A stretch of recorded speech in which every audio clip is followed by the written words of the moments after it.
I didn't get as much as I was supposed to, so I offered it to her. She said, no, cursing me out. I said, just let me pay my car note and you can have the $2,000. That's not how I gave you the bleeping money. She wanted it all at one time? She wanted it all at one time. Now, hold on, ma'am. If she said, when you repay me, I want it all at one time, you can't say, well, I don't owe you no more since you want it all at one time. You still owe her. Now, let's get to your counterclaim for emotional distress. What are you saying here? Give some tissue. Can you get yourself together? You gonna be all right there? Yeah. Get yourself together. Take your time. My daughter was coming up to visit. My daughter was coming up to visit. So my plan, I haven't seen my older daughter for 2 years because she lived down south. So I'm like all excited and stuff. And me and my husband was talking. I was like, you gotta give my mother some money. We're gonna talk to her again. I have a canceled check here that he was trying to pay her before we got here. But anyway, let's get to the emotional distress. Anyway, she started sending me text messages about my son, like I'm to blame for what he did, and I was trying to help my son.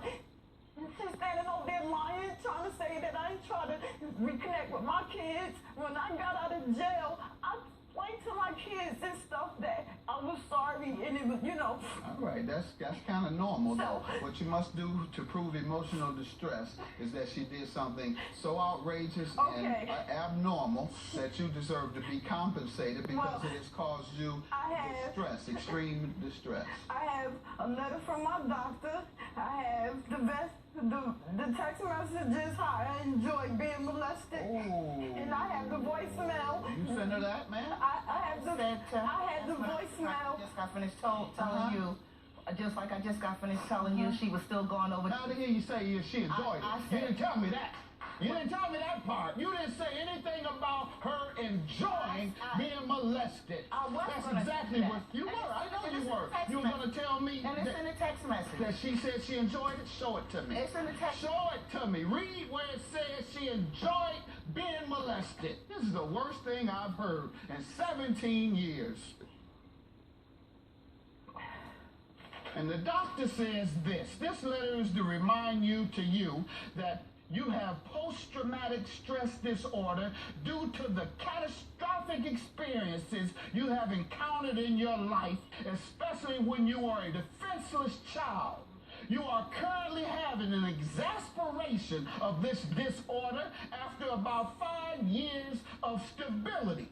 The most likely reason for your decompensation is the manner you were reminded of your past by the person who had the responsibility of protecting you from harm. May I say something, please? It's also a You've already said it, but what else you want to say? It's right here.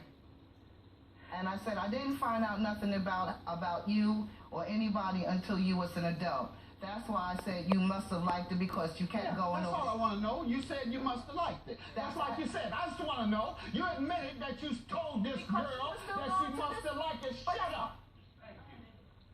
Ma'am, that $5,000 you've agreed to pay her, so you pay her when you can. You, on the other hand, are going to pay her immediately for the emotional distress because $5,000 is yours. Judgment from the counterclaim. I'm glad this is over. Next, I go for my restraining order, and I don't never want to have nothing else to do with her because I wanted to pay her. I wanted to pay her. I even got cash checks that she didn't want. At the last minute, when it was time to come to court, that's the only time that she tried to pay me, so I would drop my case. She knows she owed me $5,000. The judge found out she's a liar, and I proved it in court. I'm not a liar. Prove you. I'm not a liar.